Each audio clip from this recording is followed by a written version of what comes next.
Welcome to Pete and Hannah's Watchlist. I'm your host, Pete Mitchell. I'm here with my great co-host, Hannah. Hello, people. Hannah, we're here today for What's Next, the show where we help you figure out what to watch next. Today's show, Conjuring Last Rites, The Roses, Fight or Flight, Highest to Lowest. But before we begin, let us tell the viewers and the listeners what they should do. Could you pretty please leave a like and subscribe to our channel? Subscribe. Leave a comment down below. Your feedback on the show. Thoughts, questions, comments, queries, all that jazz. Welcome to our comments below. Hit the notification button and you'll get great content like this one. That's right. On the shows this week, we have What's Next we're doing right now. Tomorrow it is AFI Top 100 and it's movie number 11, City Lights. City. Coming into the top 10 and huge. Then we have movie news and we'll preview The Long Walk, a new Stephen King adaptation. And then it is mailbag. You can get your questions in at Pete and Hannah's Watchlist at gmail.com. Hannah, I had a little bit of a weekend away, so we haven't seen each other for a while. Yep. I saw heaps of movies. You saw some movies as well. Did you leave because you stabbed him in the back and then you got to go? Well, those who didn't see the show on Friday of Watch or Miss, I did let Hannah know that I saw Batman Forever without her, even though we've seen it many times. I just saw it at the movies and It's a different thing. It's different. She went off. No, I just noticed my favourite football team in Australia was playing their last game of the season. We made the playoffs. So, went and saw them and, went and saw heaps of movies. I wanted to tell you about an encounter I had at the IMAX. Cinema. IMAX. Yep, so IMAX at Darling Harbour. And I went and saw 2001: A Space Odyssey, which we've covered recently on the AFI Top 100. Which I did say is a good movie. Yeah, so I have a seat at the IMAX cinema. I really like it. It's on the side. I like a on the side seat. And I like it on the aisle because I like be able to go in and out. I've watched many movies here, like Tenet and Sinners and, heaps of movies. The Dune movies. And so I'm watching 2001: Space Odyssey, thinking I'm going to have the seat by myself. It's a packed cinema, but normally no one sits on the side. A big family comes and sits next to me. And then... Family? Yeah, and then... So some of them are sitting next to me, and then some of them are sitting behind me. What's the age? Is it? We're talking the youngest kid being 4 years old. Why? At 2001: A Space Odyssey? No, it gets worse. Boo. So I'm sitting next to the parents, and then the back are the kids, right? I think there might have been a grandparent or something like that. And so for the first, I would say... the first 30 minutes of the movie. Which is like the best. One of the best parts of the movie. You love that bit. The first 30 minutes of the movie, the kid that he would be probably about 4 years old is playing with my hair the entire time. No, you didn't say so. I didn't say anything. I wasn't going to say it to a 4-year-old. Okay, yeah. So he's playing with us, so I'm just like sitting there very uncomfortable. I'm trying to watch a movie. And like I'm taking in the movie, and because there's a lot of people there, you can just tell that many people had seen it because the first bit, those who haven't seen 2001: Space Odyssey, the first like minute or two is black and it's just a sound. Yeah. And so it's an overtune. So it goes from like an ad straight into this, and you don't even know what's happening, and then you get the famous music, whereas. And then so you're hearing like, and these kids are loving the monkey bits. But then as soon as the monkey bits stop and it's the space bits. Which is amazing. Because it goes from amazing to another. It looks amazing, but it's probably boring for kids. Cause it's like, 100%. It's not Bluey or Coco Melon. Yeah. We're talking about. And it's like, because it's like, talking about the virus and stuff like that. Yeah. So it's like, it's intrigue, not really exciting for kids. So then this kid goes up and down the aisles. Oh, I've had one of those before. And so I'm like sitting there and I'm being really quiet, and then suddenly they all get up and they all leave. And you're like, great. So I'm a bit relieved. And then we get to the intermission. This is just before the intermission, so it's a fair way into the movie. Yeah. And then in the intermission, you just get black again. And then you get people have left and they're coming back. And you can hear people go, this movie's boring. But it's an experience. I'm sorry. It's an experience. And I'm like, babes, you're in for an experience. You're about to, like, hell is about to go completely off the rails. Also boring. And then we get the Jupiter bit. So, Boring. like, you're about to, peak cinema. And so it's just funny watching a movie that you know a lot about because we did the research and we watched it and I've watched it many times. But then you're hearing, like, all these people seeing for the first time, not only, like, seeing it for the first time, but seeing it on a big screen, seeing it IMAX for a big screen. I just sort of, and the fact that the family went and saw this movie with the kid, I don't think the family knew about this movie. There's no way that would... Maybe, yeah, they're thinking... No way. It's just space, so, like, you go see a space movie. But I thought I'd share that with you because it's just... Yeah, no, that's an odd experience. It was a really odd experience, and I was so looking forward to the movie and then, seeing that. So, but I went and saw The Roses. I went and saw... Caught Stealing. Also saw Sorry Baby, which we'll review next week because we've got a lot of movies to review this week.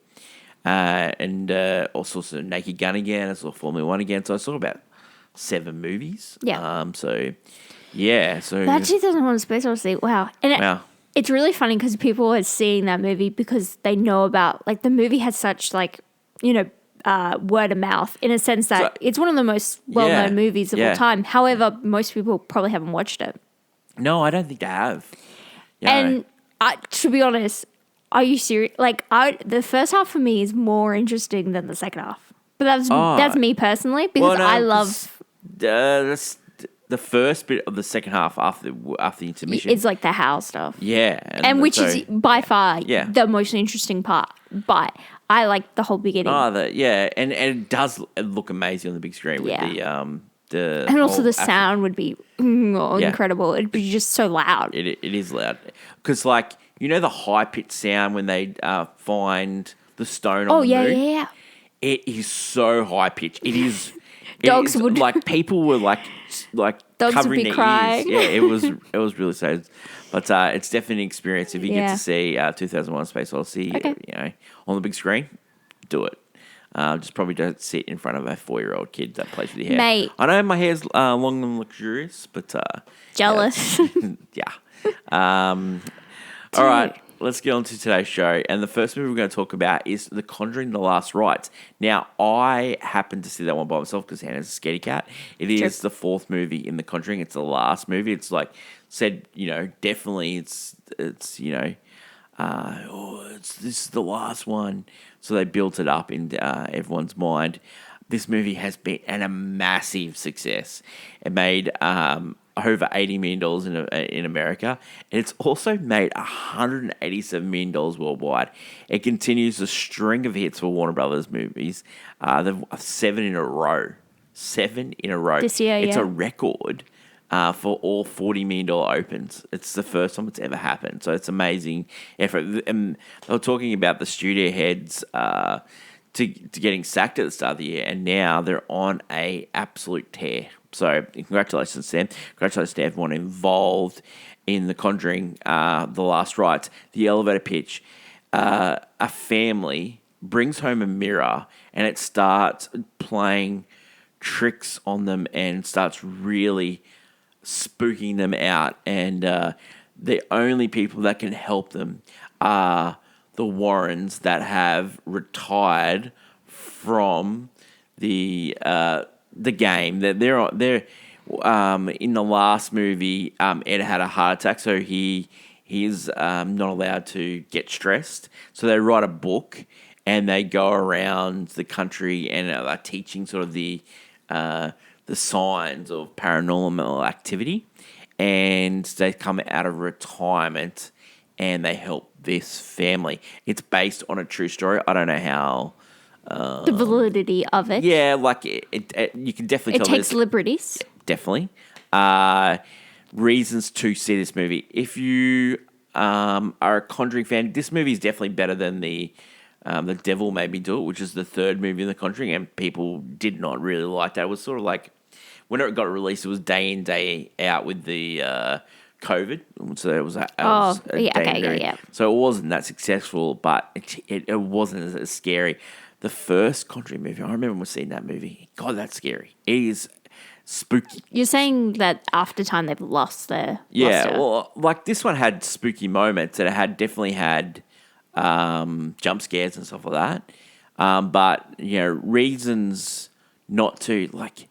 It's this franchise is petering out, and the fact that so many people saw it, like I don't want people to not to begrudge them on their I just don't want, like, a lot of people went to the cinema to see a really good movie and they didn't really see it, like it's so you which makes them I'm not going to go see another movie like it's a bit of a shame.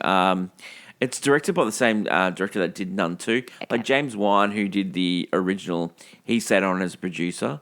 And it's a Saffron company, which Peter Safran is the co-head of DC films, but he still has... his other stuff. Yeah, and he's got like a horror vein. Everyone, which is very much a interesting and sort of lucrative business. Like Patrick Wilson's in this movie, like you would have seen him in like Insidious. You've seen him in the Conjuring universe. Yeah, he's all like the go-to horror actor of this century. Yeah, because he can play that. That character, that straight guy who's involved in the business somehow. So, but also they're not in chasing spirits until the second half of the movie. So it goes for over an hour. Too much explaining. No. It goes over an hour with them living their life. Their daughter gets engaged. He's having chicken breast instead of having red meat. Like, this is being heart healthy. But really, the reason why he had a heart attack was because he got scared by a ghost. That's what they said in the third one. So, like, it's just so... It's so long. It's not punchy, and it's so drawn out. Like the end when they finally take on the spirits in this house. Like they saw there's actual found footage, and there's actual footage of them getting interviewed by Larry King, and so there's like there's a little bit weird. The end of this movie is not too bad, and then you stick around for the end credits, and then. Like, they make out like this is their last case, so someone's going to die. Like, nothing further from truth happened. Nothing happened to them. So, Conjuring Last Rites, I would definitely say, for me, it's a miss. And for me, I'll be generous, and I'll say I played on my phone, because maybe you might get a kick out of, like, seeing this franchise come to an end. Or maybe you actually like the characters, the people, and you wanted to see them live a happy end. It's about charlatans, really. Like, these guys, that's what they are. True, okay. And there's a lot of true reporting on what these guys did and how big of charlatans were. And they made out in the credits that they were poked fun at and all this stuff like that. Yeah, and the reason why you poke fun at is because you're taking advantage of people. People, anyway. Conjuring Last Rites is in cinemas all around the world now and highly successful. The next movie we're going to talk about is The Roses. Now, The Roses is a remake of the 1989 classic War of the Roses, based on a book. The original starred Michael Douglas, Kathleen Turner, and Danny DeVito. And Danny DeVito directed it. This movie is directed by Jay Roach, who directed the Meet the Parents movies. It is, it's written by, I think his name is Tony Armstrong. He wrote... Poor Things. Yes, he did. Yep. He wrote Poor Things. That's correct. I think he also wrote The Favourite as well. Yep. So, okay, the elevator pitch. There's a couple and who are very much in love. Very much in love. Really polar opposites, and things break apart when one is more successful than the other. Yeah, That's what it comes down to, doesn't yeah. It's a marriage that is built on love, and then eventually when life gets hard, they struggle to keep together. Yeah. And so, yeah, it's a comedy. Tony McNamara, his name is. He did The Favourite, and he did Poor Things. Yeah. And this is a very much delightful comedy starring Olivia Colman. And Benedict Cumberbatch. Yeah. Amazing. Andy Samberg's in this movie. Kate McKinnon, I believe, is in this movie. It's great. It's a great cast. Great, adorable cast. Shuji Gatwa is in this movie too. It is a great comedy. Yeah, so... I just want to... Okay, so reason to say this, like, the writing from Tony McNamara, it's really punchy. It's like Poor Things. It's like The Great. He did that TV show with Elle Fanning. Yep. It's also... And it's the British, it's definitely British humour, jabbing back and forth. Yep. Like these two are at each other's throats. Yep. This couple is like when I heard that Benedict Cumberbatch and Olivia Colman were starring in a movie together as a married couple. Do they work? They've got great chemistry. Yes, really great chemistry. You actually believe them as like a married couple. And I think it comes down to them being like really strongly British. Like these two people are British. Yeah. So the marriage works because you're like, oh yeah, they get together because they like the way they are together. They hate everyone else but each other. That is the only two people they love in this world. Even their kids, they love their kids, but you know it's them. And the kids are sort of like pulling them apart too because they have real disagreement on how to raise kids. Yes, because both of them have, you know, because at the start of their marriage. Olivia Colman raised them, and then in the later half... Well, Olivia Colman is a successful cook. She becomes a successful chef, and Benedict Cumberbatch is a... architect. Failed architect. Yes. And, roles reversed and stuff like that. Yeah, another reason to see this movie is Benedict Cumberbatch's character is an architect who designs a house. The house is stunning. It is absolute... It is gorgeous. It is 100% house porn. It's That's what it is. Like, you know, what they say a lot about Nancy Meyer's kitchens. This is not only a kitchen. This is the whole house. And it's got great living spaces. And it's funny because they make fun of the kitchen because it was the only thing she had designed and put. Yeah. This movie is so delightfully enjoyable. Yeah. And I think Benedict Cumberbatch does a really great performance here because he's so extroverted in his... because he's like so angry. Yeah. His life has not gone the way he wanted it to. And so he really expresses that. Yeah. And it's so funny. Whereas Olivia Colman is just smoking. So when I was going to this movie, I was like, I'm a huge Olivia Colman fan. I loved her. I loved her in The Favourite. I loved her in The Father. I think she's fantastic. I think she's so funny. Hot Fuzz, she was in as well. Paddington in Peru. Just love her, right? Absolutely love her. Yeah. So I'm expecting just to be in love with her. But Benedict Cumberbatch is so funny in this movie. His dry humour, brilliant. There is a scene with an architecture bit. I won't give it away. It is hilarious. You gotta watch it. Like you wet your pants. It's so good. Reasons not to see this. Now, I didn't like the Kate McKinnon, Andy Samberg bits. Also didn't like the Alice and Jenny bits. I liked it when it was just focused on the couple. The friends, the auxiliary friends. So now, like I saw it seen it twice this weekend. Once with you, once by myself. And when I saw it by myself, there was a good crowd in the cinema, and they were laughing at the Kate McKinnon bits. By the way, the first time we saw it, there was no one but us. And I was so loud. I was so loud. I had to contain even myself. I was. Yeah, you were. I was. It's not you, it's hysterical. But yeah, the Kate McKinnon bits. I just didn't like those bits. I found them to be weak, but the other couple was funny. The other couple was funny. There's a dinner party scene, and like. You saying Black Bag was the best dinner party scene of this year. I love dinner parties. I just love them. Especially on film. It's just so good. And I get it because they actually, I will say, you have two very funny comedians and they're not as funny as the actors in it. And I think it just comes down to they're just, it's not their material. They're not, and they're funny, but. this movie also looks good. It's in good hands with Jay Roach. He did the Meet the Parents movies. Yeah, and He also directed an Austin Powers movie as well. Like this guy knows what he's doing when it comes to comedy, and it's a really good movie. I can recommend this movie as a watch, and mate, this movie's a banger. I think this is so good. I think this is an underrated banger because a lot of people might brush this off. No one saw this and not watch this. Nope. I think if you need a date night movie, you need to watch this one. Yeah. You need to watch it. And I know eventually it'll make its way onto Disney Plus. But if you need that movie to go out and see right now, I think it should be in this one. I will say this. It's so funny. I will say this.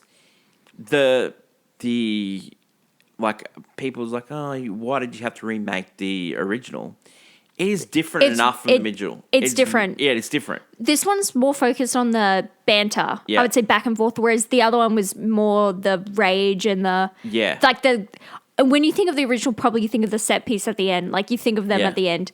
Whereas this one, I feel like the whole... And one of the weirdest things of that movie is the Danny DeVito bit where he's a Danny lawyer. DeVito, so weird when he's talking to the guy that plays voices Homer.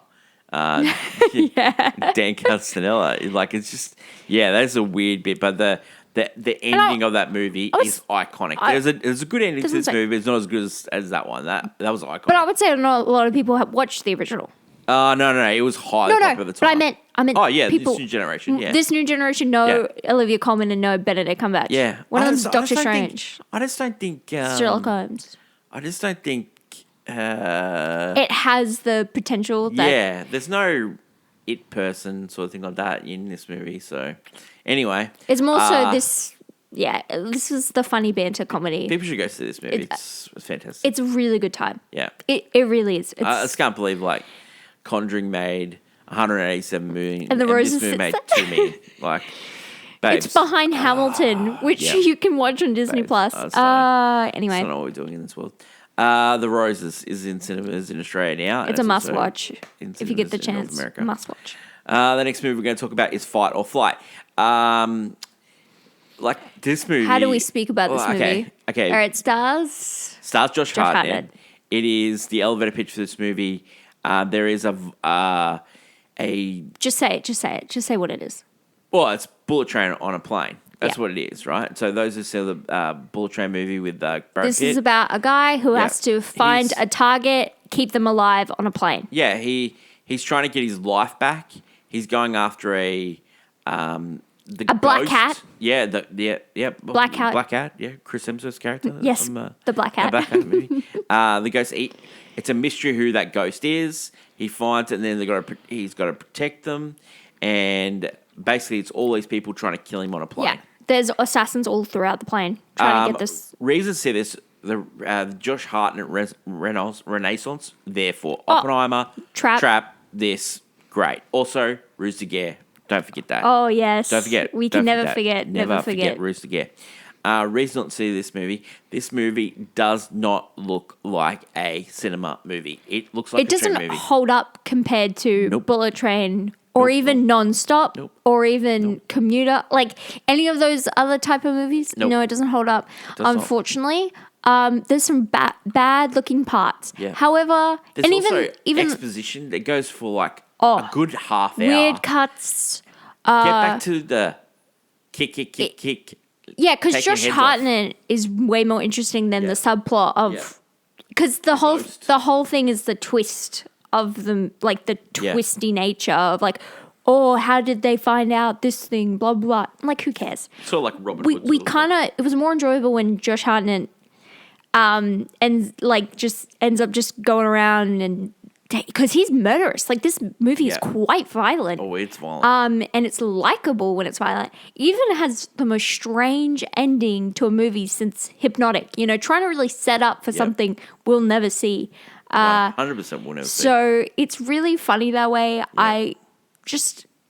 It's a movie that's perfect, in the vein of Nobody 2, but this is very much a really bad, on the lower end of the scale, unfortunately. Yeah. But Josh Hartnett's great. The action's really good when it's there. Yeah. It's just more of I'm going to put this on in the background. Yep. And then oh wow. Katie Sackhoff is in this movie as well. Yeah, she's in it. Yeah. Man, it's a miss. It's a miss. And it's I played on my phone. It's I played on phone. The last movie we're going to talk about is now streaming on Apple TV Plus. It's Highest to Lowest. It's a remake of the Kurosawa film. Sorry. Seven Samurai fame. Yes. Kurosawa. It's by Spike Lee. Yeah, it's by Spike Lee. What Directed by a Spike legend. Lee. Love that guy. Love that guy. Inside Man. What a movie. Malcolm X. Got it on 4K. What a movie. Stars Denzel Washington. Yep. Also stars A$AP Rocky. Also stars Jeffrey Wright. Open your eyes. And The Elevator Pitch. When a record executive's son gets kidnapped, all hell breaks loose when it actually is not his son, it's his best friend's son, also his godson, it actually kidnapped, and he has to make a decision. Is he going to pay the $17.5 million ransom? Reasons to see this. Denzel Washington is on a tear at the moment. Oh, man. He can't Denzel do Washington anything has wrong. announced his retirement, and as soon as he announced his retirement, he's just gone on an absolute tear. He made one of the best action movies of the last 5 years in Equalizer 3. He was the best bit of Gladiator 2, and he holds this movie together. Yeah, he's the best part of this one too. It looks amazing. Spike Lee, typical Spike Lee some film. Great shots. But I don't know if Spike made the decision when it comes to casting, because there is some absolute awful acting, terrible. Unfortunately, Considering that Denzel Washington is so good in this movie, and Jeffrey Wright is unfortunately trying to overact he's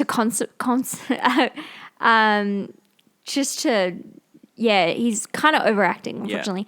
And the rest of the cast. If Nasha Hardra plays Pam King, absolutely terrible. I thought A$AP Rocky was great in this movie. He works. The Sons were terrible. Rick Fox, former basketball player, he plays like a coach. That was a forgettable. It was a weird performance bit. Too. Some of the cops overacting is absolutely terrible. Yeah. His business partners in the music, they're very bad at acting as well.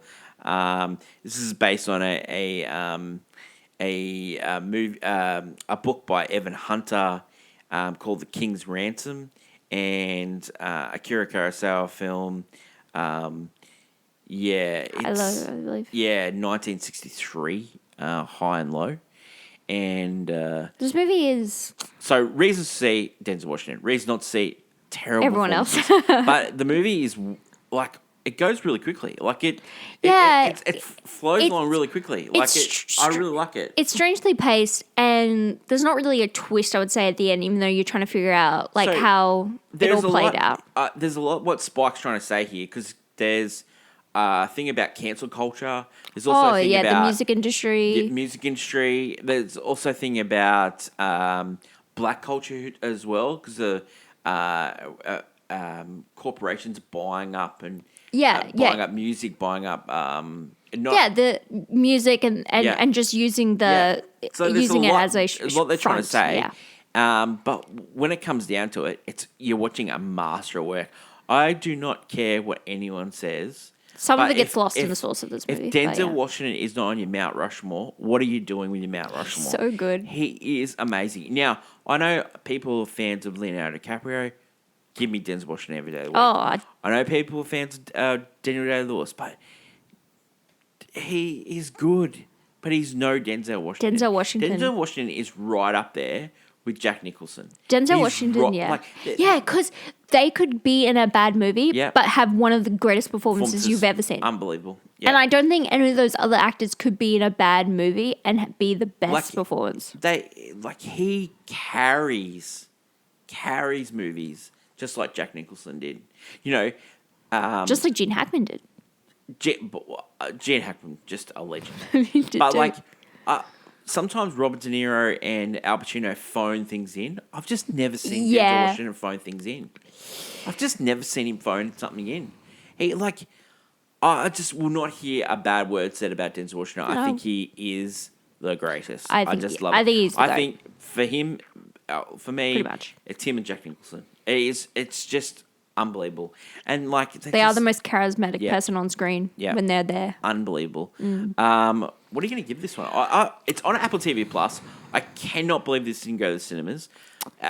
Spike Lee is an amazing director. Yeah. He's got a successful record in releasing films in Australia and all around the world. It's questionable, that way it did make it. I just don't understand. This film, I do feel like some of it gets lost in the sauce because it does feel weird at times. But it looks like a movie. It looks like a movie. Even tries to have a score, even though it's weird sometimes. Yeah. It tries to have a soundtrack, which I think if they had put more music in, works really well. I want to hear people that have watched this movie, like the first song of the movie. Was my favorite. I just can't believe they dropped that song. But it makes sense because... Does it make sense? Here's a great morning. And then it all turns. Okay. All right. But I think it's do you recommend people watch this movie? I recommend people watch this movie if you're fans of the Spike Lee. You're fans of. I think no, if but you're just fans of like Ransom. Ransoms. Ransom's a great movie by Ron Howard. But a lot of people, it's right up there. A lot of people miss those type of movies. Yeah, this where should be at the cinema. Give me, mate. Yeah, but does this go to cinema and then we get another Roses situation where it's like a great movie sitting here, but people would rather see The Conjuring? Man, for Denzel Washington's performance alone, I'm going to give this a golf clap. Yeah, I think for that performance alone, he is unbelievable. I was really surprised with Jeffrey Wright's performance in this movie. I told you he's overacting. He doesn't know what he's doing. I love the guy, but he needs to open his eyes. I think he's trying so hard too. That's it for today. It's, you get the goats right in front of you and you're like, I can do better. We get some weird ass movies today. Conjuring Last Rites is I play on my phone and that's generous. The Roses, a banger. Brilliant. Fight or Flight, I played on my phone, not great. But great, I'm here for Josh Hartnett. I'm here for him. Love that guy. And then Heist to Lois. Golf clap just for Denzel Washington alone. For Denzel Washington. And I love Denzel and Spike together. Like, just so good. But I love Denzel. Malcolm X, He Got Game, and Inside Man are some of my favourite movies of all time.